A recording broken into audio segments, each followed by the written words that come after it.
Olá, seja muito bem-vindo, muito bem-vinda à aula de gamificação para treinamentos. Esse é um dos temas que eu mais gosto de falar aqui dentro da Bíblia do Treinamento Eficaz. E por uma razão muito simples. Eu tenho 38 anos, eu não sei quantos anos você tem, e eu também não sei qual é a sua... qual é a sua interação com jogos, com games, mas eu posso falar da minha para você. Eu tenho 38 anos e eu costumo jogar videogame, jogos no computador, jogos no celular. Eu acho que desde muito pequena, o meu primeiro videogame foi um Atari. Se você regula mais ou menos a minha idade, você vai saber do que eu estou falando. Naquela época eu jogava Enduro, Pac-Man, né, o Come Come e vários outros jogos. E depois aquilo foi evoluindo, né, para o Nintendo, Mega Drive e tudo mais. E hoje em dia, né, a gente tem acesso a muitos jogos com realidades maravilhosas e jogos em que você tem exploração em ambientes altamente pensados e tecnológicos e cada dia mais irresistíveis, né? Então é um assunto que eu gosto muito e por que não pegar esse assunto, que é um assunto levado em consideração como diversão, e para a gente pegar isso e trazer para a aprendizagem, trazer para os negócios e utilizar as melhores estratégias possíveis, e é sobre isso que a gente vai falar na aula de hoje. Vou compartilhar os meus slides com você para a gente poder começar. Ok, então vamos lá. Gamificação aplicada a treinamentos. E quando eu falo treinamentos, eu estou querendo dizer a qualquer tipo de processo de aprendizagem. Se você trabalha com um grupo e não é necessariamente um treinamento, é uma mentoria ou um coaching em grupo, também se aplica da mesma maneira. Então, você pode utilizar todos os conceitos que você vai ver aqui nessa aula para trabalhar aprendizagem em grupos, ok? Então, primeira coisa que a gente vai conversar sobre isso é o seguinte. Bom, tem uma estatística que é muito interessante na parte de aprendizagem, que é a estatística do modelo 70-20-10. Como é que funciona isso? Foi feita uma pesquisa com vários empresários, vários líderes de sucesso, e a partir dessa pesquisa foi evidenciado que naquele grupo de pessoas, 70% das coisas que eles aprenderam fazendo, eles aprenderam através da experiência. 20% das coisas que eles sabem fazer, segundo esses pesquisados, eles aprenderam na troca, compartilhando, aprendendo socialmente, principalmente com os líderes diretos. E 10% foi através de saber, através de aprendizado formal, ou seja, a parte que nos compete, que é o treinamento. Aí você pode estar pensando, pô, Isa, deve estar até decepcionado, né? Poxa, Isa, então significa que se eu vou formar uma turma, essa turma depois de desenvolvida, depois que estiver trabalhando, essa turma vai ter a percepção de que o meu treinamento representou só 10% de tudo que ela sabe fazer? É exatamente isso, e eu acho que você não tem que ficar decepcionado. Pelo seguinte, sabe a lei de Pareto? A lei de Pareto diz que 20% do seu esforço é responsável por 80% do seu resultado. E essa lei de Pareto se aplica a muita coisa. Então, eu queria trazer um paralelo da lei de Pareto para o modelo 70-20-10. Vamos imaginar que, ok, 10% de tudo que essa pessoa aprendeu no aprendizado formal, né, através de treinamentos, cursos e tudo mais, representa ali os 10% dela, né? Os 10% de tudo que ela faz. Mas e se forem os 10% mais importantes? E se forem aqueles 10% que foram responsáveis para que essas pessoas mudem de nível?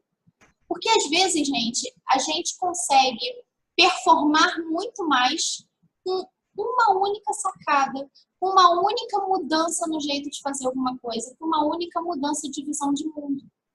Então, eu não me importo que sejam 10%. Tá tudo bem, desde que esses 10% sejam muito transformadores. E esse é o meu comprometimento cada vez que eu dou um treinamento.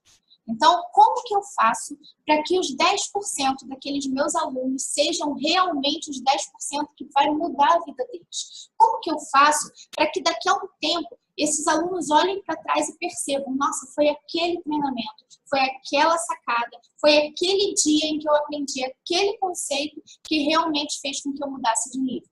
Isso não tem a ver com uma vaidade minha. Não, isso tem a ver com eu querer entregar o meu melhor, fazer o over-delivering para os meus alunos e para os meus clientes. Então, assim, o tempo todo eu penso em estratégias para tornar esses 10% os melhores 10% da vida dessas pessoas. E uma das estratégias que eu utilizo para isso é a gamificação.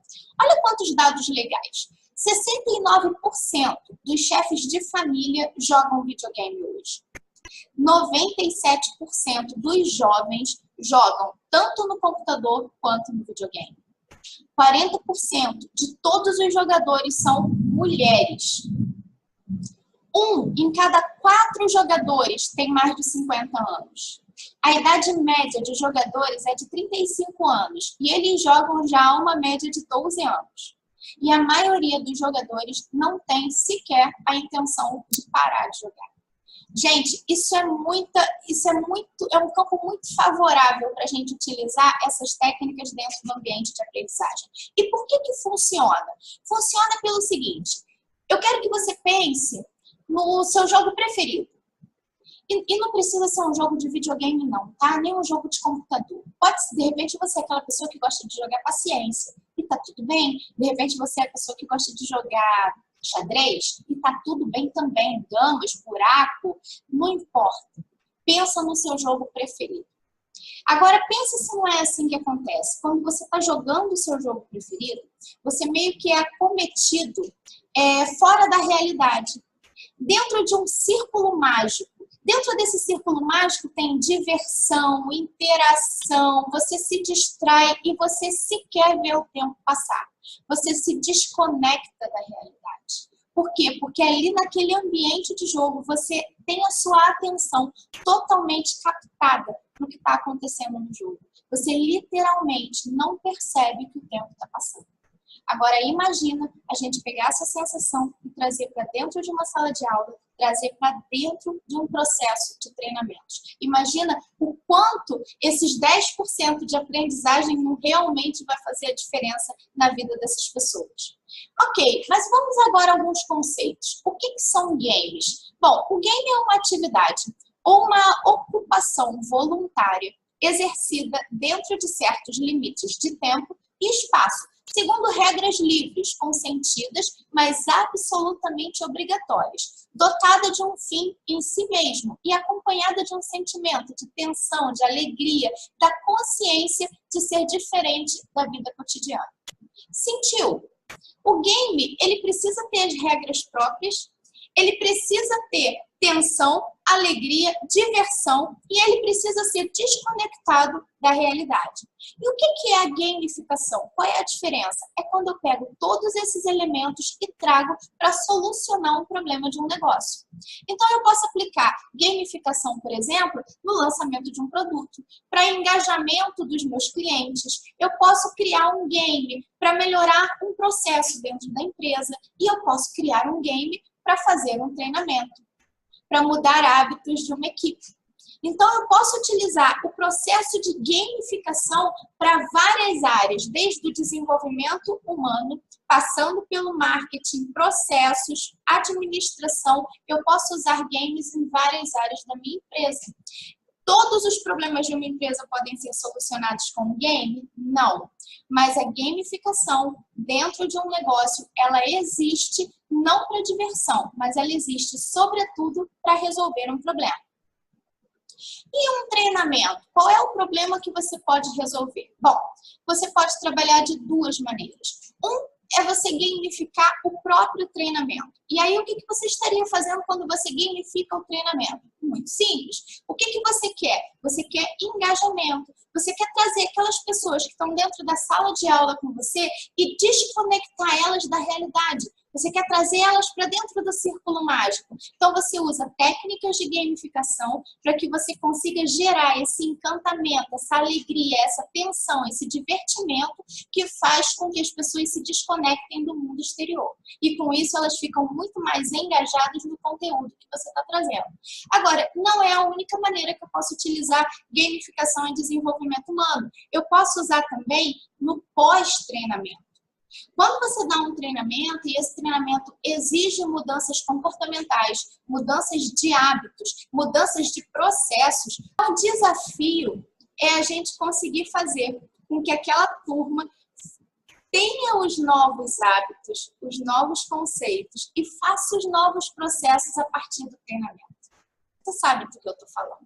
Então, por que não usar um processo de gamificação pós-treinamento na consolidação das informações, na consolidação do aprendizado? Eu vou te dar um exemplo mais para frente, num processo desse que eu uso nos meus próprios negócios na Vision Client. Ok, Isa, já entendi. Game é legal, é divertido, é estratégico. Eu posso usar na empresa e posso usar nos meus treinamentos. Eu posso usar tanto na sala, durante o treinamento, como eu também posso usar depois para a consolidação dos hábitos. Mas por onde eu começo? Bom, você começa da seguinte forma. Primeira coisa, definindo o seu objetivo. O que você quer fazer com a gamificação? Você quer melhorar o engajamento? Você quer aumentar o engajamento? Você quer aumentar a motivação, o interesse da equipe? Você quer criar relacionamento entre os participantes? Você quer fazer mudança de hábitos? Qual é o teu objetivo em levar a gamificação para o teu projeto? Segunda coisa, defina o comportamento do seu público. O que você quer? Como é que você quer que o seu público se comporte com as estratégias de game que você está levando? Você quer que essas pessoas se tornem mais interativas? Você quer que elas façam uma abertura de consciência para a informação que você está trazendo? Você quer que elas se tornem menos reativas? Você quer despertar a competição nelas? Qual é o tipo de comportamento que você quer gerar na tua turma, no teu público, com as técnicas de gamificação? Terceira coisa que você vai se responder. Descreve seus jogadores. Quem é essa turma? A sua turma é jovem? A sua turma é mais de meia idade? A sua turma está acostumada a jogar? Como é que é? Sabe aquela coisa da definição da persona? Da definição do seu avatar que a gente falou lá na Bíblia do Treinamento Eficaz? Então, isso se aplica aqui também. E a gente vai falar sobre os tipos de jogadores daqui a pouquinho. Desenvolva o ciclo das atividades. Você precisa entender, pegar todos os tipos de atividade que existem de games possíveis no mundo, e eu não vou trazer isso aqui nessa aula, não é o objetivo, aqui eu vou te dar só uma pincelada disso, mas você vai buscar isso principalmente em jogos que existem, isso é o que é mais legal, e você vai pensar o ciclo de atividades que tem a ver com aquele avatar, com aquela turma que você está treinando, com o espaço que você tem, com o tempo de treinamento que você tem e com o tipo de conteúdo que você vai aplicar. Não se esqueça que tem que ser divertido. Um game precisa ser divertido. Então, pense o que é diversão, de novo, para aquele avatar. Para que você acerte, porque aquilo que é diversão para você, talvez não seja diversão para as pessoas que você está treinando. E aí não acontece conexão. Então, por isso que é importante você pensar em quem é a sua turma. E aplique as ferramentas adequadas. É por aí que você começa, rascunhando isso num pedaço de papel. Você vai perceber que existem tipos de jogadores diferentes. E eu vou te apresentar aqui quem são esses jogadores. Nós temos os conquistadores. Aí agora eu quero que você pense em você. Você como jogador. Você como aquela pessoa que sei lá o que você gosta de jogar, mas vamos entender quem é você aqui nos tipos de jogadores? O primeiro é o conquistador. São movidos por objetivos no jogo para se destacar dos outros jogadores. Geralmente, alguma forma de acumular pontos, sejam eles pontos de experiência, níveis ou mesmo cupons de desconto. Eles são atraídos por um inventário de badges ou troféus, por exemplo. É aquele cara que adora acumular ponto. É aquela pessoa, vamos supor, eu não sei se você jogou Mario Brothers, provavelmente você jogou, mas se você não jogou, tá tudo bem também, você vai entender o que eu vou falar.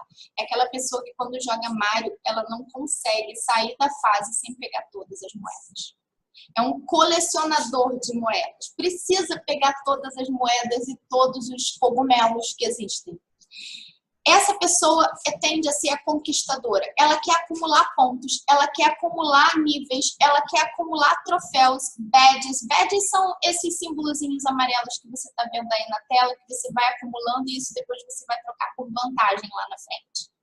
Existe ainda os exploradores. Os exploradores são conduzidos pela vontade de descobrir o máximo possível sobre o jogo, incluindo desde o mapeamento da área geográfica até a compreensão da mecânica. Eles são curiosos e vão querer entender o porquê e como cumprir um desafio proposto. É aquele jogador que, para ele, ganhar não é tão importante assim. O importante é ele entender todas as fases e explorar o máximo possível todas as possibilidades do game. Se identificou? Então, vamos ver o terceiro. Os killers, assassinos, eu não gosto muito desse nome, eu prefiro chamar de dominadores. É a espécie mais competitiva. Os killers, assassinos, são movidos pela vontade de impor. Ficam satisfeitos em proporcionar momentos de agonia e ansiedade nos outros jogadores. Para que eles ganhem, alguém precisa perder, e muitos alguém de preferência. São presenças frequentes no top do leaderboard, ou seja, são aqueles caras que estão ali no iniciozinho. O cara é competitivo e, por exemplo, se você está treinando uma turma de vendedores, se prepare que provavelmente você vai ter muitos killers ali naquela turma. É normal que seja assim. Então, é o competidor, é o cara que quer ganhar o jogo. Ele não está nem aí para as fases. Se ele puder encurtar, inclusive, ele vai encurtar, mas ele quer saber quais são as regras para que ele ganhe o jogo. E ainda temos o quarto e último tipo, que são os socializadores. Os socializadores estão interessados em pessoas e no que elas têm a dizer. O jogo é apenas um pano de fundo para socializarem com outros jogadores. Os socializadores, eles são os maiores comentadores de status e os que motivam os desafios em time. Então é aquele pessoal que gosta de comentar, que gosta de jogar em grupo, que gosta de, sabe quando você se reúne com os amigos e todo mundo joga online no mesmo grupo? É esse pessoal. Que o importante não é necessariamente ganhar. Óbvio que ganhar é bom, mas o mais gostoso, o mais legal é a socialização do game. Agora vai a dica de ouro que eu vou te dar em relação a isso. Eu te dei 4 tipos de jogadores. Você tem inclusive esse PDF aqui embaixo da aula para você poder acompanhar. Agora imagina o seguinte, se você é psicólogo, se você é trainer comportamental, se você é coach, você sabe que existe a possibilidade de você fazer um teste comportamental na sua equipe, no seu currículo. E aí, a dica de ouro que eu vou te dar é se você aplicar um teste como o DISC, por exemplo, que é aquele que te diz que se a pessoa tem um perfil dominante, de comunicação, se ele tem o da qualidade, da segurança. Percebe que o perfil comportamental do teu público vai ter muito a ver com o tipo de jogador que ele é. Então, o que eu estou querendo dizer isso para você? Quando eu vou aplicar um processo de gamificação numa empresa, eu faço um pré-diagnóstico. Eu aplico um questionário, uma pesquisa comportamental na equipe que vai passar pelo treinamento, porque eu quero descobrir majoritariamente naquela equipe quem são os meus tipos de jogadores, porque isso influencia o tipo de game que eu vou montar. Uma das coisas, um dos erros que eu vejo nesse processo de gamificação é quando a empresa ouviu falar que é possível você criar um game, principalmente porque isso está na moda e porque é cool fazer e tudo mais. Só que a empresa não sabe como fazer, né? E aí a empresa bola na cabeça dela, tem uma equipe ali dentro que não entende muito de gamificação, só sabe que está no momento, só sabe que dá resultado, e a empresa bola um game de acordo com a cultura da empresa, mas não leva em consideração quem vai jogar o game. Não leva em consideração o perfil do jogador. E eu, inclusive, já ouvi no mercado a empresa falar assim, não, mas as pessoas estão aqui e elas são obrigadas a jogar o game. Aí eu vou te perguntar o seguinte, você ficaria feliz, você se divertiria e você ficaria ali, lá no círculo mágico, desconectado da realidade, participando de uma interação de um game, se você estivesse sendo obrigado a isso? Acho que não. Então, levar em consideração a cultura da empresa é muito importante. Mas você precisa pegar isso aqui e adaptar ao tipo de jogador. Isa, mas e se eu tiver mais de um tipo de jogador no meu público? Provavelmente você vai ter. Então, você vai criar atividades que englobem para aquele perfil de equipe que você está treinando. E eu vou te falar uma coisa, cada jogador, né, cada pessoa tem um pouquinho de cada um. Então, você pode ser majoritariamente killer, mas você também pode ter um explorador alto, ou você também pode gostar de se comunicar. Então, quer dizer, isso indifere, você vai ter dos 4 perfis. É claro que você vai ter sempre um que se sobressai mais de acordo com o seu perfil comportamental. Agora, existem os tipos de recompensas. O que é isso? O tipo de recompensa é aquilo que a pessoa ganha por ela estar jogando aquele jogo.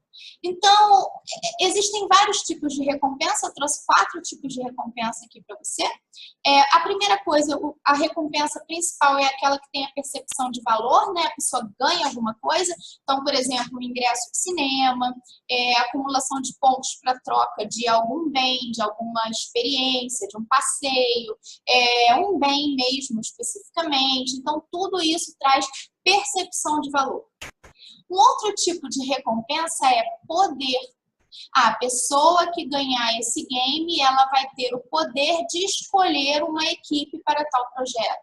Ela vai ter a oportunidade de liderar tal situação. Então, você vai estabelecer um poder só para aquela pessoa ou para aquele grupo ganhador do game.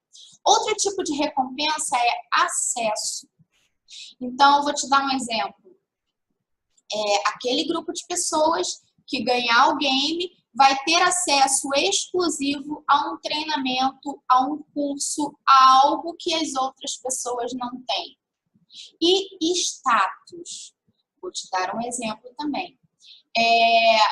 Um grupo de pessoas que ganhou o game ou a pessoa que ganhou o jogo, ela vai ganhar a possibilidade de jantar com o presidente da empresa. Ou ela vai ganhar a oportunidade de participar de uma mesa redonda de pessoas que ela geralmente não tem acesso e são pessoas com status acima dela. Então, ela vai se sentir orgulhosa de estar naquilo. E você pode misturar todas essas recompensas. Você pode brincar com tudo isso. Agora, é importante que todo game tenha uma recompensa. Agora eu vou te dar alguns exemplos de games. Coisas que eu faço dentro dos treinamentos. Deixa eu parar de compartilhar a tela aqui agora, para você poder me ver de novo. Eu coloquei aqui uma imagem de Lego, porque eu costumo brincar o seguinte. Quando a gente vai pensar num projeto de gamificação para treinamento, a primeira coisa, eu já te falei, que é você fazer aquela listinha de respostas, né? Quem é o teu público, qual é o comportamento que você quer que esse público tenha, qual é o teu objetivo com a gamificação, aquelas coisas todas, o nosso dever de casa. Depois que a gente tem tudo isso, que a gente tem a análise dos jogadores, que a gente já sabe quem são as pessoas que vão participar do nosso game, chegou a hora da gente escolher as peças, chegou a hora da gente montar o nosso game, e agora que eu vou te dar um pouco da minha experiência no que eu faço hoje em dia pela Vision Client. Deixa eu parar de compartilhar aqui. Show de bola. Então é o seguinte, ó, deixa eu aumentei. Ó, vou te dar alguns exemplos. Eu te falei que existem os games que a gente faz dentro de sala de aula e os games que a gente faz depois para a concretização de um novo hábito ou de um novo processo. A gamificação dentro de sala de aula é o processo de você descobrir quem é o público, as respostinhas que você vai dar do objetivo, isso tudo é a mesma coisa. E aí, em cima daquilo, você vai escolher quais são as brincadeiras que você vai fazer, quais são os processos que você vai fazer. E podem ser vários. Como eu sou uma pessoa que sempre jogou muito, então eu trago sempre muitas ideias dos próprios jogos que eu já vivenciei. Agora eu vou te dar alguns exemplos. Por exemplo, tem um jogo que eu gosto muito de aplicar em turmas para conseguir segurar a atenção, reter a atenção da turma no conteúdo, que é o Business Bingo. Que é o Business Bingo. O que é o Business Bingo? Eu faço cartelas de bingo com palavras que eu vou dizer durante o treinamento. E aí, no início, eu distribuo as cartelas, e aí eu conto, faço um oba-oba, pergunto quem já jogou bingo ali na vida e tal, aquela coisa toda. E as pessoas vão, ao longo do treinamento, elas vão prestando atenção na cartela e no conteúdo. E aí, toda vez que eu falo uma palavra que está ali na cartela, elas vão marcando. Sabe o que é o mais interessante? É que tem algumas palavras que eu acabo não falando de propósito logo no início. E aí eles vão ficando nervosos porque está quase completando a cartela. Óbvio que quem completar primeiro e gritar o grito de guerra, né, do treinamento, que a gente sempre faz no início e tudo mais, aquela pessoa vai ganhar um prêmio, né? Tem a recompensa. Né? E aí essa recompensa geralmente é uma recompensa física e tal. E o interessante é que as pessoas começam a falar, mas Isa, será que o cliente não tem que fazer tal coisa? E aí a pessoa me faz uma pergunta para me induzir a falar aquela palavra que está na cartela. E aí isso vai aumentando a interação, porque as pessoas começam a sacar uma rir das outras e tudo mais, e fica muito mais divertido, até que uma hora alguém levanta a mão e grita lá, eu não falo para gritar bingo, eu falo para gritar o grito de guerra que a gente combinou no início do treinamento, mas você também pode falar para a pessoa gritar bingo, não tem problema nenhum. E aí depois a pessoa gritou, e aí a gente vai, confere a cartela e entrega o prêmio. Esse é um game simples que eu não tirei de um jogo de videogame, eu tirei de uma brincadeira que eu brincava com a minha avó quando eu era criança e dá um maior resultado numa sala de treinamento. Você pode montar games com quiz, com divisão de equipes, com charadas. Se você estiver num ambiente em que você tem vários compartimentos, várias salas, você pode distribuir pistas nas salas e as pessoas vão descobrindo, elas vão resolvendo um problema. Você pode pegar um problema prático de negócio e a pessoa ir desenvolvendo e ela ir mudando de fase a cada vez que ela resolve um pedaço do problema. Então, você pode fazer muitas coisas dentro da sua sala de aula. E no depois, Isa, depois da sala de aula, o que eu faço? Bom, eu costumo fazer um game de 60 dias, principalmente quando é uma turma de liderança. Quando é uma turma de liderança, a gente aplica todos os conceitos de liderança, comunicação, resultado, performance, planejamento, tudo que a gente sabe que um líder de alta performance precisa ter, é muita coisa para 2 dias de imersão e a gente achar que aquelas pessoas vão sair dali e vão praticar aquilo tudo do jeito que a gente falou. Né? A gente sabe que tem a curva de aprendizagem que tende a cair e voltar à normalidade. Então, eu costumo acompanhar essas pessoas durante 60 dias. Durante 60 dias, com uma atividade diária. Esses 60 dias podem ser divididos, por exemplo, em 4 fases, para você dar a dimensão de, se você tem exploradores no teu grupo, quando você passa de fase, você motiva o explorador, porque ele fica com a sensação de movimento. No final de cada fase, você pode dar uma recompensa, você pode estimular a interação entre eles. Você pode ter atividades que tenham recompensa individual e o grupo precise trabalhar para ter uma recompensa do grupo. Então, são muitas coisas que você pode fazer. E, Izzy, em que ambiente eu faço isso? Você pode fazer isso num ambiente de intranet, através de um aplicativo, se você tiver acesso a uma tecnologia mais de ponta, mas se você não tiver, tá tudo bem. Você pode criar um grupo no WhatsApp, você pode ser o seu moderador desse grupo. E todos os dias, num determinado horário, você postar a missão do dia. Se você quiser incrementar um pouco mais, cada jogador pode ter um tabuleiro, onde ele vai colando um adesivo para cada etapa que ele for marcando, até ele chegar no final dos 60 dias. Esse é um tipo de jogo. O teu exercício a partir de agora, com todos esses conceitos que você aprendeu nessa aula, é você revisitar os jogos que você mais gostava. É você revisitar aquilo que te fazia mais feliz como jogador e trazer esses conceitos, trazer essas regras, trazer tudo isso para aplicabilidade dentro do teu treinamento. Eu tenho certeza que você vai fazer projetos magníficos com isso. E se você tiver alguma ideia e se você quiser compartilhar comigo, me manda um e-mail isabelle@visionclient.com.br. Eu vou adorar conversar com você. Bom, espero que você tenha gostado. Um beijo grande. Tchau, tchau.